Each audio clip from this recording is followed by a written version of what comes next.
Guys இப்போ வந்து ஃபயரா போயிட்டு இருக்கு என்னன்னா அந்த ஹர்திக் பாண்டியா ட்ரேட். ஹர்திக் பாண்டியா சிஎஸ்கே சொல்லி போயிட்டு இருக்கு. ஆனா இந்த ட்ரேட்ல எனக்கு ஒரு சின்ன விஷயம் என்னன்னா எல்லாருமே சென்னையோட பெர்ஸ்பெக்டிவ்ல அந்த ட்ரேட பாக்குறாங்க.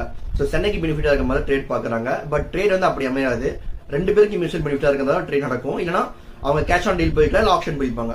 மும்பை அவங்க கேட்டா என்ன கேட்பாங்கன்னா கெய்க்வாட் தான் கேட்பாங்க. பிகாஸ் மும்பைல ரோஹித் சர்மா தான் அவங்க டாப் ஆர்டர் பேட்ஸ்மேன் இருந்திருக்காரு. ரோஹித் சர்மா எப்படியும் அடுத்த வருஷம் இல்லை அடுத்த வருஷம் கிளம்பிடுவாரு. ஸோ அப்போ ரீப்ளேஸ்மெண்ட் பிளேயர் தேடணும் டாப் ஆர்டர்ல. So it's Gaikwad. கெய்க்வாட் ஏன் அப்படி சொல்றேன்னா அவங்க இருக்க லைன் கரண்ட் லைன் அப்ல இதை கொடுத்தாலும் இந்த பிரச்சனை நடக்காது.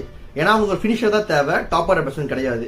ஸோ இவர் கொடுத்தாலுமே ஹர்திக் பாண்டியா உள்ள வந்தா எப்படி ஃபிட் ஆகும்னா Samson, Ayush Mhatre, Urvil, Brevis at number 4, Dube, Hardik Pandya, Overton, Akeal Hosein, then Noor Ahmad, Khaleel Kamboj and இம்பாக்ட்ல we have Sarfaraz, Mukesh Choudhary and also நம்ம கார்த்திக் சர்மா, பிரசந்த் யாரோட ஃபிட் பண்ணிக்கலாம். அண்ட் ஐபிஎல் எப்படியுமே வந்து 2027 இம்பாக்ட் பிளேயர் தூக்குற மாதிரி ஒரு விஷயம் போயிட்டு இருக்கு.